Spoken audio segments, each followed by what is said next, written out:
ಮಹಾಲಿಂಗೇಶ್ವರಾಯ ನಮಃ, ಶ್ರೀ ಲಕ್ಷ್ಮೀ ನರಸಿಂಹಾಯ ನಮಃ. ವಿಶೇಷವಾಗಿ ನಮ್ಮ ಊರಿನ ಒಡೆಯನಾದಂತಹ ಪಡಿವಿದ್ರೆ ವಿಲ್ಲಯ ಅಂತ ಕರೆಸಿರತಕ್ಕಂತಹ ಶ್ರೀ ಮಹಾಲಿಂಗೇಶ್ವರ ದೇವರ ಬ್ರಹ್ಮಕಲಶೋತ್ಸವವು 23 ತಾರೀಕಿನಿಂದ ನಡೆದು ಸಂಭ್ರಮದಿಂದ ಆಗ್ತಾ ಇದೆ.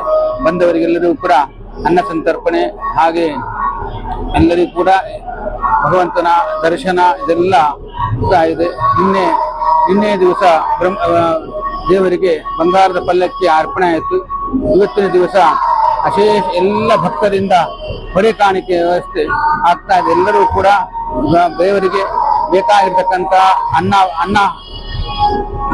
ಸಮಾರಾಧನೆಗೆ ಬೇಕಾಗಿರ್ತಕ್ಕಂಥ ಎಲ್ಲ ಸೊತ್ತುಗಳನ್ನು, ಅಕ್ಕಿ, ಬೆಲ್ಲ, ಹಾಗೆ ತೆಂಗಿನಕಾಯಿ, ಬೇಳೆ, ಕಾಳುಗಳನ್ನೆಲ್ಲವನ್ನೂ ಕೂಡ ತಂದು ಭಗವಂತನ ಪಾದಬುಡದಲ್ಲಿ ಇರ್ತಕ್ಕಂಥ ಸಂಭ್ರಮವಾದ ಕಾರ್ಯಕ್ರಮ ಅದು ಪ್ರಕಾಶ್ ಶೆಟ್ಟರ ನೇತೃತ್ವದಲ್ಲಿ, ಹಾಗೆ ಅದರ ಸಂಚಾಲಕ ಹೊರೆ ಕಾಣಿಕೆ ಸಮಿತಿ ಸಂಚಾಲಕರಾಗಿರ್ತಕ್ಕಂಥ ದೇವಿ ಪ್ರಸಾದ ಶೆಟ್ಟರ ನೇತೃತ್ವದಲ್ಲಿ ನಡೆಯುತ್ತಾ ಇದೆ. ಆದ್ರಿಂದ ಎಲ್ಲರೂ ಕೂಡ ಆ ಹೊರೆ ಕಾಣಿಕೆಯಲ್ಲಿ ಸಂಭ್ರಮಿಸಬೇಕು. ಹಾಗೆ 29ನೇ ತಾರೀಕಿಗೆ ಮಹಾಲಿಂಗೇಶ್ವರ ದೇವರ ಪುನಃ ಪ್ರತಿಷ್ಠೆ ಆಗಲಿದೆ. 30ನೇ ತಾರೀಕಿಗೆ ಮಹಾಗಣಪತಿ ದೇವರ ಪ್ರತಿಷ್ಠೆ ಆಗಲಿದೆ.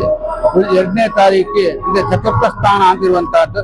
4ನೇ ದಿವಸದಲ್ಲಿ ನಡೆಯತಕ್ಕಂತಹ ಭಗವಂತನ ವಿಶೇಷವಾದಂತಹ 1000 ಕಲಶದಲ್ಲಿ ದೇವರನ್ನು ಅಭಿಷೇಕ ಮಾಡಿ ಅವರನ್ನು ಒಳ್ಳೆ ತೃಪ್ತಿಪಡಿಸತಕ್ಕಂತಹ ವಿಶೇಷವಾದ ಬ್ರಹ್ಮಕಲಶಾಭಿಷೇಕ.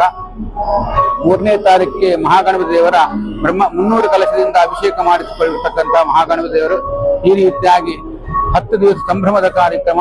5ನೇ ತಾರೀಕಿನ ನಂತರ ಬೆಳಿಗ್ಗೆ ಧ್ವಜಾರೋಹಣ, ಸಾಯಂಕಾಲ ಲಕ್ಷದೀಪ ಉತ್ಸವ, ಆಮೇಲೆ 12ನೇ ತಾರೀಕು ತನಕ ಜಾತ್ರಾ ಮಹೋತ್ಸವ ನಡೆಯಲಿದೆ. ಭಕ್ತರೆಲ್ಲರೂ ಕೂಡ ಬಂದು ಆ ಭಗವಂತನ ಕೃಪೆಗೆ ಪಾತ್ರರಾಗಿ ಭಗವಂತನ ಪ್ರಸಾದವನ್ನು ಸ್ವೀಕಾರ ಮಾಡಿಕೊಂಡು ಅದರಿಂದ ಪುನೀತರಾಗಬೇಕು ಅಂತ ಕೇಳಿಕೊಳ್ಳುತ್ತೆ. ಎಲ್ಲರಿಗೂ ಕೂಡ ಶುಭವಾಗಲಿ.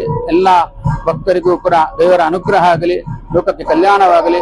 ಸುವೃಷ್ಟಿ, ಅತಿವೃಷ್ಟಿ, ಅನಾವೃಷ್ಟಿಗಳ ರೀತಿವಾದಗಳೆಲ್ಲ ಪರಿಹಾರ ಆಗಿ ಭಗವಂತ ಎಲ್ಲರನ್ನು ಅನುಗ್ರಹಿಸಲಿ. ಭಗವಂತನನ್ನು ಭಕ್ತರ 2 ಕೈಯಲ್ಲಿ ಬಿಡಿದಾಗ 1000 ಕೈಯಿಂದ ಅನುಗ್ರಹಿಸಲಿ.